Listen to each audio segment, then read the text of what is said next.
está no ar mais uma edição do Jornal da Câmara. Equipes da Vigilância em Saúde de Porto Alegre realizaram uma atividade para capturar escorpiões amarelos no centro da cidade.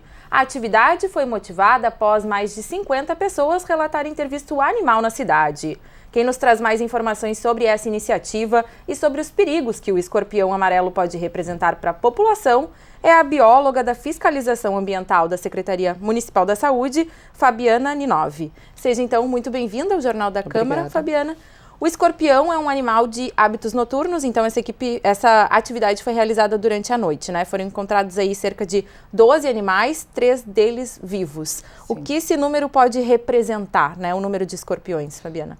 Então, esse escorpião ele tem hábitos noturnos, se movimenta mais à noite, mas ele também é encontrado durante o dia. Como durante a noite ele se movimenta mais e aparece mais para nós, né? Sai dos bueiros, sai dos locais onde ele se esconde, a gente faz essa captura, procura fazer essa captura à noite. O número que foi encontrado é um número esperado, porque o centro histórico todo está infestado por escorpiões amarelos. Já há bastante tempo nós fazemos orientação no local, mas é a primeira vez que a gente faz uma captura noturna. Esses animais encontrados, os vivos e os mortos provavelmente em função de algum veneno, que as pessoas daquele local já sabem que o escorpião está lá, já foram orientados pela fiscalização e têm usado veneno, tanto para matar a barata, que é o alimento do escorpião, e acaba muitas vezes matando o próprio escorpião. Certo. E quais são os riscos, né, que esse animal pode representar, então, para as pessoas? Esse escorpião, o escorpião amarelo, ele está entre os 3 mais venenosos conhecidos. É o mais venenoso da América do Sul. E a picada dele, com a inoculação do veneno, pode ser fatal, principalmente no caso de crianças, idosos e pessoas com outros tipos de doenças, como diabetes, alguma cardiopatia, hipertensão, serem mais sensíveis, mas principalmente as crianças. Em caso de alguma criança, ou enfim, até adulto mesmo, ser picado pelo animal, como que deve proceder, né? Sempre que ocorrer o acidente, ir para o nosso hospital de pronto-socorro, que é onde nós temos profissionais capacitados para atenderem esses casos, e para outros animais peçonhentos também, e também possuem o soro antiescorpiônico. Fabiana, esse animal, essa ação, né, ela foi feita no centro da cidade, mas no que diz respeito a outras regiões, as pessoas precisam tomar cuidado? Onde tem a presença, né, do escorpião amarelo? Sim, nós temos um georreferenciamento, cuidamos onde está o escorpião, mas nós ficamos sabendo através das próprias pessoas que ligam para 156 nos avisando. Então, sempre que uma pessoa visualizar um escorpião ou um animal que ela pense ser um escorpião, porque às vezes é difícil identificar, ligue para 156 fornecendo seu nome, telefone e e-mail se tiver para contato. Nós vamos entrar em contato no mesmo dia para então conversarmos, orientarmos o que ela deve fazer. Certo. E com relação à questão de potenciais esconderijos, assim, né? O que se atribui à presença deles, onde eles se escondem? Sim. É bom que deixemos bem claro que o escorpião ele jamais ataca. Ele não ataca, ele não voa, ele não pula, ele não tem nenhum motivo para ir atrás do ser humano. O que ele procura nas nossas casas, nossos locais de trabalho, nos bueiros principalmente, é a barata. A barata é o principal alimento, seria como o filé mignon dele, digamos assim, né? É o alimento que ele mais gosta. Então ele vem atrás da barata. Como ele não enxerga, e quando ele bate em alguma coisa, ele se defende. Então, através da sua cauda, onde tem o aguilhão na ponta, injetando o veneno. Então, assim, se por exemplo a gente colocar uma caneta perto dele, ele vai tentar picar a caneta. Ele não enxerga, ele não é atrás do ser humano. Então, o que acontece é que a gente chama de acidente, que é quando o ser humano, sem querer, bate nele. E por isso ele é picado, né? E às vezes ele pica e não inocula o veneno, mas dependendo também da força, né, com que ele é, digamos, pisado, né, machucado, ele vai injetar um número maior de veneno. Independente da quantidade, é sempre recomendado que as pessoas se dirijam para o hospital de pronto-socorro. Sempre no hospital de pronto-socorro, porque lá vai ser verificado todos os sintomas e a pessoa ficará até 6 horas, ela pode ficar em observação. Essa picada do escorpião, ela é dolorida até para as pessoas conseguirem identificar, né? Muito, extremamente dolorida, muito forte. Ele é um veneno neurotóxico, dói muito. E características do escorpião amarelo também para quem nos assiste em casa conseguir identificar, Sim, Fabiana? o escorpião amarelo, ele é chamado de amarelo porque ele tem as patas e a cauda amareladas, sendo que o tronco dele é marrom, um marrom escuro. Por isso chamado de escorpião amarelo. Nós temos em Porto Alegre, em todo o Brasil, um escorpião que a gente chama de preto, mas ele em alguma fase do crescimento ele pode ficar com as patas um pouco amareladas, então as pessoas às vezes confundem, não tem problema, nos chamem, liguem para o 156 que a gente verifica. Com relação ao número de escorpiões, né, tu falou que é um número já esperado, que foi encontrado no centro de Porto Alegre, mas queria que tu falasse sobre a presença desses animais na cidade. Isso se dá ao fato das cidades estarem em crescimento, também a reprodução do escorpião é fácil, né? Sim, exatamente. Essa questão do crescimento, o que se tem é a destruição da mata nativa, né? Da nossa vegetação tem se destruído cada vez mais. Então, o escorpião e outros animais perdem o seu habitat normal, né, onde ele vivia, e acaba vindo para a cidade, se tornando sinantrópico, que a gente diz, é urbano, né, perto de humanos, porque ele perde o local dele de moradia. Então, essa destruição do meio ambiente, a quantidade de lixo e entulho colocados em qualquer lugar, né, traz esses animais, porque no caso do escorpião o lixo e o entulho atrai barata, então atrai alimento, e o entulho oferece abrigo para o escorpião, porque ele gosta de local frio, escuro, com um pouco de umidade. Então a gente acaba fornecendo para ele um ambiente adequado para a reprodução dele. E ele, claro, ele não é ele, é só ela. O Titis cerulatus, que é o amarelo, só existem fêmeas e ela se autorreproduz. Quando ela tem abrigo e alimento e umidade suficiente, ela acaba se autorreproduzindo. E a cada vez que ela se autorreproduz, ela tem de 20 a 30 filhotinhos. Então, na realidade, o ser humano é que oferece tudo. As condições para a reprodução. Exatamente. Tá certo. Só gostaria então que tu reforçasse, em caso das pessoas verem um escorpião, entrar em contato? Sim. Sempre quando verem um escorpião ou acharem, ficarem em dúvida, né, se é também, porque é difícil às vezes a gente identificar, liguem para o 156, forneçam seu nome, seu telefone, seu e-mail, mas assim, de uma forma que a gente consiga entrar em contato, porque às vezes as pessoas fornecem, mas não atendem o telefone. Então a primeira coisa que nós fazemos é ligarmos para verificarmos a situação. Se for um local que a gente já sabe que existe o escorpião amarelo, a gente nem liga, vai direto para fazer o atendimento. Esse escorpião, ele é morto, vocês indicam que a população mate esse animal ou não? A população, se conseguir matá-lo com segurança, o que é segurança? Sem ter acesso próximo, né? Então, pegar alguma coisa rígido que possa esmagar ele, esmigalhar, seria bom, mas sem colocar a mão perto, o pé perto, sempre com segurança, porque senão ela pode ter um acidente. Certo, tá bom então. Gostaria muito de agradecer a tua presença no Jornal da Câmara, teus esclarecimentos, então muito obrigada, Fabiana. Nós que agradecemos. E o combate ao feminicídio foi tema da reunião da Comissão de Cidadania e Direitos Humanos. Até maio deste ano, 34 mulheres foram mortas no estado devido à discriminação de gênero.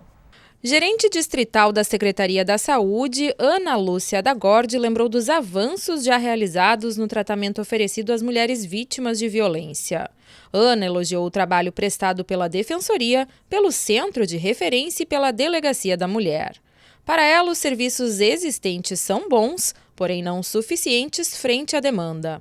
Nós temos uma rede, mas ela poderia estar melhor, mais equipada, com mais portas abertas para receber as mulheres, uma integração maior, uma rede de confiança que a gente pudesse acionar rapidamente para que essa mulher não ficasse sem resposta. Porque em relação a violência contra a mulher, a questão mais importante é nós podermos dar uma resposta rápida para essa mulher, tanto no acolhimento, quanto na denúncia, no atendimento de saúde, quanto no abrigamento também. Representantes da Delegacia Especializada no Atendimento à Mulher apresentaram dados de violência praticada contra o gênero feminino. Até maio deste ano, 34 mulheres foram vítimas de feminicídio e outras 161 sofreram tentativas de assassinato. A repetição da cultura de violência dentro das famílias foi apontada como um problema pela gerente distrital. Secretária de Desenvolvimento Social e Esporte, comandante Nádia, enfatizou a necessidade da profissionalização para tornar a mulher independente. Para a defensora pública Liliane Braga, a educação nas escolas pode conscientizar jovens sobre a violência doméstica e familiar. A Defensoria Pública, então, através do Núcleo de Defesa da Mulher, nós temos então um trabalho todo de prevenção e a gente tem esse projeto então de Defensoria Pública vai às escolas. Nós estamos trabalhando então primeiramente nas escolas estaduais. Vamos falar de violência doméstica. Então a experiência está sendo muito gratificante. Nós temos vários resultados extremamente relevantes em relação então, à prevenção das nossas crianças então, do Estado. Vereadores membros da comissão destacaram a necessidade de debater o assunto. Parlamentar Marcelo Esgarbosa lembrou da proposta de criação do Fundo da Mulher rejeitada em plenário. Já o presidente da comissão, vereador Moisés Barbosa, se comprometeu em acompanhar a análise jurídica da iniciativa. Nós vamos agora discutir internamente, os vereadores, quais as diretrizes e quais os encaminhamentos das demandas levantadas aqui. A gente já tem alguns, de rediscutir organogramas das casas, de ver mais recursos, se discutiu também o Fundo Municipal da Mulher, de que forma, porque existe uma iniciativa aqui da casa, mas isso não pode partir de vereador, tem que vir do Executivo, então talvez a gente vai fazer coletivamente aqui um indicativo, um projeto de indicativo ao Executivo. O novo edital para gerenciamento das escolas infantis conveniadas do município foi tema de audiência pública no Legislativo. O documento está em fase de elaboração na Secretaria Municipal de Educação. Entidades cobraram do governo mais diálogo na construção da proposta. A reunião contou com a presença de parlamentares e representantes da comunidade escolar. Segundo a presidente do Fórum Municipal dos Direitos da Criança e do Adolescente, Carolina Aguirre, um ponto que necessita de esclarecimentos é a contribuição financeira de pais e responsáveis para auxiliar as escolas. Carolina afirma que as doações não são obrigatórias e nem garantem vagas nas instituições. Para ela, o edital também precisa ser elaborado em parceria com as entidades escolares. Presidente do Conselho Municipal de Educação, Isabel Medeiros, também reforçou a necessidade do diálogo para formular o novo documento. Conforme o secretário de Educação do município, Adriano Naves de Brito, o edital que geriu as escolas conveniadas nos últimos 2 anos melhorou o serviço prestado. E o objetivo do novo edital é manter a qualidade. Nós estamos trabalhando com aquilo que foi a experiência acumulada nesses últimos 2 anos para refinar esse edital. Já temos, na verdade, uma versão intermediária, porque nós fizemos editais no ano passado para novas creches. Presidente da Comissão de Educação do Legislativo, o vereador professor Alex Fraga, do PSOL, se comprometeu a tratar do assunto novamente na SESI. A reunião deve ser marcada após a conclusão da minuta da proposta.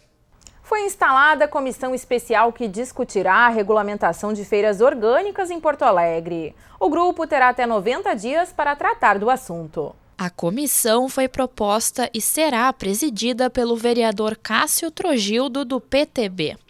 Conforme o parlamentar, o grupo vai elaborar um relatório que possa dar embasamento para a criação de uma lei. Segundo Trogildo, atualmente há regulamentação, mas não existe uma legislação específica para as feiras orgânicas da capital. A comissão especial deve se reunir quinzenalmente nas quintas-feiras pela manhã. A tribuna popular foi ocupada pelo Sindicato dos Trabalhadores em Correios e Telégrafos do Rio Grande do Sul. A entidade se posicionou contra a privatização dos serviços e sugeriu uma moção de apoio à manutenção da empresa como estatal. O diretor-geral do sindicato lembrou que os Correios têm 350 anos de história e que a empresa pública está presente em todos os municípios do país. Alexandre dos Santos Nunes citou a distribuição neste ano de 150 milhões de livros didáticos em mais de 5.000 cidades. Tomando apenas este serviço como exemplo, disse que se o trabalho fosse realizado pela iniciativa privada, sairia muito mais caro. Nunes afirmou também que a empresa brasileira de Correios e Telégrafos é autossustentável e que não vê motivos para a privatização. Nunca, mesmo nos piores momentos, a empresa dos Correios teve aporte do governo para funcionamento, entende? E não está em vista até, né? Porque a questão do setor de encomendas hoje da empresa... isso acho também importante a gente destacar, que se fala que se privatizar vai aumentar a concorrência e vai baratear os preços. É muito pelo contrário. As encomendas hoje já não é monopólio, desde 2009, né? E por que a concorrência não é mais barata que os Correios? Porque não consegue, é um país muito grande, é preciso uma logística muito grande que só os Correios têm. Nunes ainda propôs aos parlamentares uma moção de apoio à manutenção dos Correios como empresa pública. O tema da Tribuna Popular na sessão desta quinta-feira também gerou debate no plenário entre favoráveis e contrários à privatização dos Correios. A Câmara Municipal aprovou em sessão plenária o projeto que inclui as entidades carnavalescas no rol de estabelecimentos com direito à tarifa reduzida de água na capital gaúcha. Segundo o autor da proposta, a iniciativa contribui para incentivar a cultura popular na cidade. Conforme o vereador João Bosco Vaz, em Porto Alegre, cerca de 40.000 entidades pagam a chamada tarifa social. O projeto vai permitir que associações recreativas, escolas de samba e entidades carnavalescas sejam também incluídas na categoria de consumo residencial de água. Para o parlamentar, a aprovação da matéria representa uma contribuição do Legislativo para o incentivo e desenvolvimento da cultura popular. O projeto de lei complementar faz uma adequação à lei atual que permite o pagamento reduzido da tarifa de água para determinados segmentos. É que, na realidade, as entidades carnavalescas já estão ali na lei como entidades culturais. Só que no estatuto da maioria, elas são sociedade recreativa, beneficente e não tal cultural. Entendeu? Então, é uma adaptação da lei, incluindo claramente as escolas de samba, que elas são entidades sem fins lucrativos, que nem essas outras entidades que são beneficiárias dessa lei complementar.